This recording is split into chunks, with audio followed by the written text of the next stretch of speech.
Mes chers compatriotes d'ici et d'ailleurs, le 25 février, notre pays amorcera un tournant décisif de son histoire politique à travers l'élection au suffrage universel de son 5e président de la République. Depuis quelques années, nos chers concitoyens sont plongés dans le désarroi, avec une flambée du coût de la vie face à un pouvoir d'achat qui s'érode chaque jour davantage. Une inflation institutionnelle entraînant un train de vie dispendieux de l'État. Une société déchirée et divisée face à des crises multiples, ainsi qu'une rupture du contrat social entre les citoyens et leurs différentes institutions. Le projet de société que nous avons élaboré porte donc la déclinaison dans tous les domaines de la vie nationale, de notre vision et de notre ambition, basée sur les valeurs que nous partageons tous, quelles que soient nos croyances et nos origines sociales ou culturelles. Moi, Aliou Mamadou Dia, candidat à l'élection présidentielle, une fois élu, je mettrai mon expérience personnelle et professionnelle, mes connaissances et mes valeurs au service de notre nation pour la mise en œuvre de notre programme centré sur l'humain et la prospérité, NIT ak Natangé. Un Sénégal de paix et de concorde, c'est ça que nous voulons créer. Un Sénégal de justice et d'équité, un Sénégal sûr et sécurisé, un Sénégal qui honore et autonomise la femme, un Sénégal qui aide ses enfants, les jeunes, les exclus, les victimes du système, afin de faire renaître en eux l'espoir perdu. Un Sénégal qui préserve les legs des anciens, qui protège nos us et coutumes, tout en prenant en compte les exigences de la modernité. En un mot, nous voulons bâtir un Sénégal développé, prospère et égalitaire. Chers compatriotes, l'histoire commence. Nous sommes au seul rendez-vous qui vaille, le rendez-vous de la vérité, celui de l'intégrité, celui de l'impartialité de l'État, celui de la prospérité, celui du rassemblement de tous les fils et de toutes les filles du Sénégal, le rendez-vous de la justice, celui de l'engagement ferme de notre peuple à redresser la marche de notre cher pays. J'en appelle aujourd'hui à toutes celles et ceux qui ne veulent pas simplement guetter dans le pénombre une lueur d'espoir, mais qui veulent véritablement l'incarner pour sortir notre pays de l'ombre et des incertitudes qui accablent son envol. J'en appelle aujourd'hui, je l'ai déjà dit, aux Sénégalais et chers compatriotes, le temps de la volonté et de l'action est venu pour la réconciliation et la cohésion de la nation,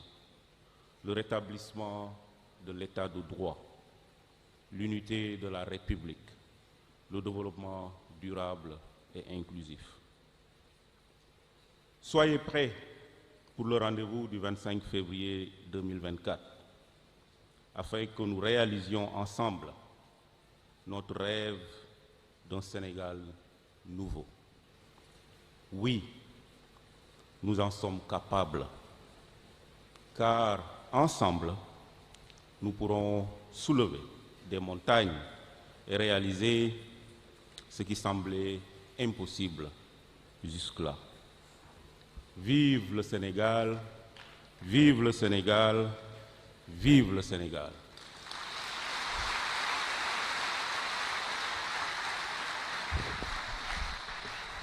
Ah, je pensais qu'il y avait du Wolof, donc finalement, voilà.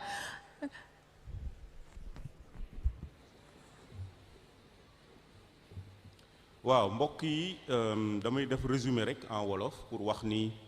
25 février incha allah di sargal ñëpp waa Sénégal yëpp di leen nuyu encore une fois di balu àq di leen massawu coono parce que xam naa ne coono yi ci réew mi bëri na le 25 février incha allah suñu réew dafa war a amorcer virage bu am solo ci histoire politique am parce que dañu jëm ci élection présidentielle bu am importance pour réew mi donc amuñu droit benn yoon rater virage boobu parce que xam nañ ni suñu réew suñu doomu réew at yi passé sonn nañu ndax dund gu cher ndax ñàkk am doole pour mën a faj soxla yi gis nañ nguur goo xam ni train de vie am nu muy dunde ak nu muy doxale jéggi na dayoo état bi di ci def alal ju baree bari joo xam ni mënoon nañ ko def walla lu ci bari mënoon na dem ci dimbali jàppale waa Sénégal ba coono yi ñuy dund mu wàññeeku ci ñoom gis nañu it problème yi nga xam ni moo am ci société bi perte de valeur yi xiiroo bi ŋaayoo bi tension bi am ci dëkk bi gis nañ ko bu baax a baax a baax loolu la sénégalais yi di dund at yi yëpp gis nañ it ñàkk wóolute gi nga xam ni sénégalais yi am nañ ko ci lu gën a bari ci ay institutions yu nga xam ne moom la ñu am donc loolu di nga xam ne nekk loo xam ne sénégalais yi di ko dund ay at loolu la ñu fas yéene bu ñu yàlla dimbalee ba ñu jot ci réew mi mu jeex fi incha allah projet de société bi nga xam ne moom la ñu di proposer sénégalais yi dafa nekk projet de société boo xam ni dafa jàll ci dafa boole problème yépp tous les domaines de la vie publique bu Sénégal donc muy loo xam ne it dañu jàpp ne lii bu ñu ko defee lii bu ñu ko taxawalee Sénégal dina gën a naat Sénégal dina nekk réew moo xam ne dañ koy citer en exemple partout dans le monde ci transparence ci doxalin mais aussi ci ay doomam yoo xam ne ñu ngi épanouir am liggéey bu baax mener une vie décente donc moo tax ma ni man Aliou Mamadou Dia nekk candidat aux élections présidentielles incha allah bu ñu ma falee dina andi sama expérience personnelle bi nga xam ne am naa ko à travers le monde expérience boo xam ne dama ci liggéey ci ay réew yu bari ci problématique de développement andi sama xam-xam mais aussi tëgg ko ci sama ay valeurs yoo xam ne ci la ñu ma yar te lañ ñu yar valeurs yooyu mu bëggoon ñu delluwaat ci valeurs yooyu pour bu ñuy liggéeyal Sénégal ñu jiital valeurs yooyu loolu dafa am solo trop donc muy programme boo xam ni daañu ko tëgg te programme bi incha allah ñaari composante lay am benn composante bi ci nit la parce que li ma wax sànq crise des valeurs yi nekk ci dëkk bi le sénégalais xàmmeetuñu ko donc nous voulons un sénégalais boo xam ni dina am taxawaay pour réewam pour mën a doxal réewam incha allah donc ci nit parce que yor réew tabax ay infrastructure fàtte nit musiba la parce que infrastructure ay nit yu nite ay citoyens yu responsable ñoo ko mën a entretenir mën ko prendre en charge donc suñu projet de société ci nit lañ ko bëgg a accès parce que nit dafa am solo ci li nga xam ne ni moom la ñu def mais beneen composante bi it incha allah naataange la parce que koom-koom parce que nit ku épanouir am lu mu bëgg njabootam nekk ci jàmm moom mu nekk ci jàmm am naataange je pense que loolu mooy réew mu développé boo àndee infrastructure teg ko ci boo àndee leneen teg ko ci muy loo xam ni daf koy gën a yombal gën ko rafetal donc li ñu bëgg incha allah mooy réew moo xam ne day nekk ci jàmm réew moo xam ne nit ñi dañuy déggoo concorde nationale c'est important aujourd'hui division yi am ci société bi ñun ñëpp xam nañu nan la ñuy fexee ba Sénégal nekk benn bopp chaque jour ma dégg ko Sénégal benn bopp la kenn mënu koo xar ñaar mais il faut ñu jëfe ko il faut ñu doxe ko il faut ñu taxawe ko sénégalais bu nekk mën a taxaw incha allah ci loolu réew moo xam ne yoon la ñuy appliquer yoon nag yem ak ñëpp yem ci amul sam kumba am ndey ak kumba amul ndey justice dafa am solo ci réew parce que mooy tax nit ñi am confiance que ni mën naa am dara te kenn du ñëw foqarti ko nit mën na maa tooñ ñu jox ma raison xañ ko dëgg parce que daf ma tooñ mais réew bu ñu demee ba nit ñi buñ la tooñee sax ragal nga dem pour kalaame ne dañ la tooñ parce que jàpp nga ne sa yelleef sa àq ak sa yelleef kenn du ko respecté loolu musiba la incha allah bëgg nañ liggéey bu baax a baax ci loolu wax naa ko réew mu am kaaraange et j'en profite pour rendre un hommage aux forces de sécurité et de défense parce que liggéey bi ñuy liggéey pour suñu kaaraange liggéey bu am solo la Sénégal boo xam ni wax naa ko sànq ci sama propos jigéen dañ koy jox place am jox ko gëddam jox ko àqam ci société bi ci suñu économie ci mu occuper ay fonctions yoo xam ne mérité na ko pour mën a doxal réew mi loolu dafa am solo te suñu projet de société yi dina liggéey bu baax a baax ci loolu réew moo xam ne Sénégal ay ndawam dañuy am espoir dañ leen di former dañ leen di jàppale dañ leen di créer ay opportunités yu nga xam ni dinañ mën a valablement contribuer dans la marche vers le progrès te loolu dafa am solo parce que réew mi ndaw ñi ñoo ko mën a defar réew mi ndaw ñi dañ ci am solo bu baax a baax donc seen place bi nga xam ne moom la ñu war a am ci réew mi li ñu war a contribuer dañ leen war a créer les conditions optimales pour que ñu mën a créer loolu pour que ñu mën ci contribuer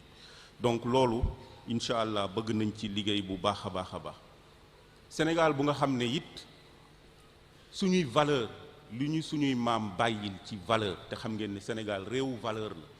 mais valeur yooyu ñu ngi koy bëgg a perdre ndax xew-xewu jamono donc bëgg nañu delloo si waat valeur yooyu ñu amoon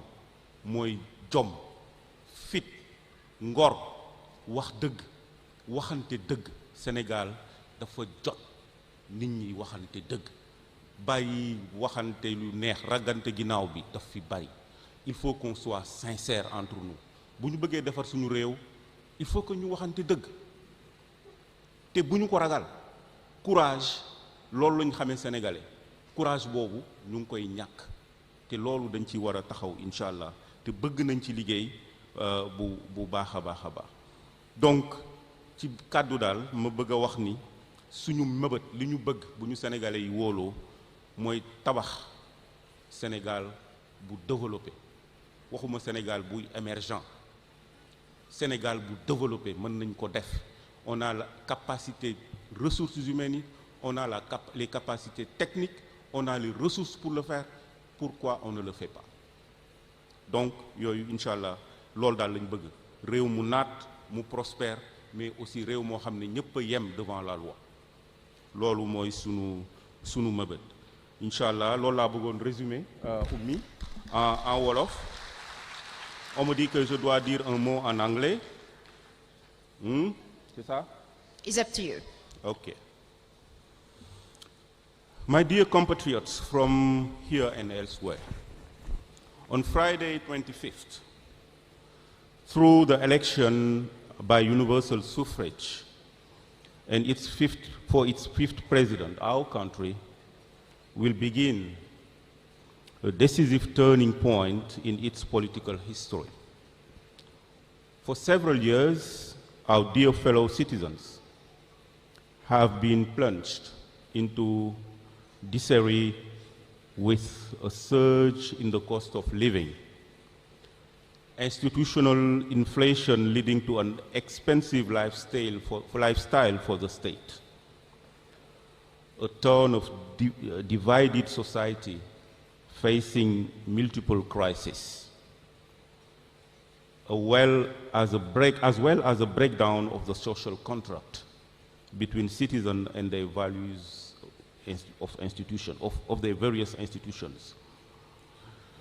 The social project that we have developed reflects our vision and our ambition in all areas of national life. It is based on the values that we all share, whatever our beliefs and our social or cultural origin. Me, Aliou Mamadou Dia, as a candidate to the impending presidential elections, if ever elected, I will put my professional and personal experience, my knowledge, and my values at the service of our nation for the implementation of our program, which is centered on human beings and their prosperity. Nit ak natange. I and my team wish to build a Senegal of peace and concord, a Senegal of justice and equity, a safe and secure Senegal, a Senegal that honors and empowers women, a Senegal that helps children, young people, the excluded, victims of system in order to revive lost hope in all of them. A Senegal which preserves the legacy of our ancestors by protecting our habits and customs while taking into account the demand of modernity in a world we wish to build and develop prosperous and egalitarian Senegal. This is a beginning of a different story. This coming election is worth paying attention to in the sense that it is a time of the commitment of each of every Senegalese citizen in joining the only struggle, the only one that is worth fighting. That is a say to put our country on the path of irreversible sustained development. Now, this is a time forever for us to join hands and turn the dark page of our political history for a Senegal of justice towards the progress of our country. Today, I am calling on all those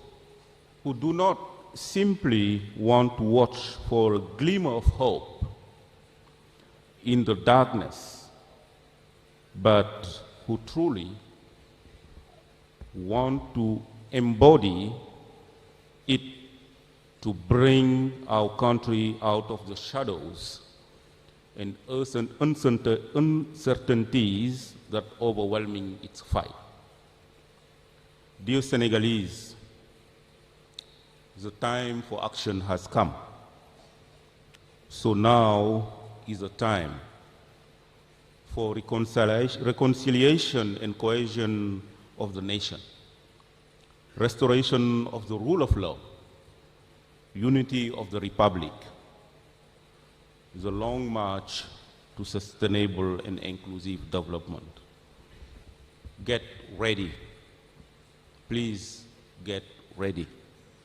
for February 25th, so that together we realize our dream of a new Senegal. Yes, we can and we will because united as one, we will be able to move mountains and achieve what has so far seemed impossible. Long live to Senegal, long live to our nation, long live to our people. Thank you.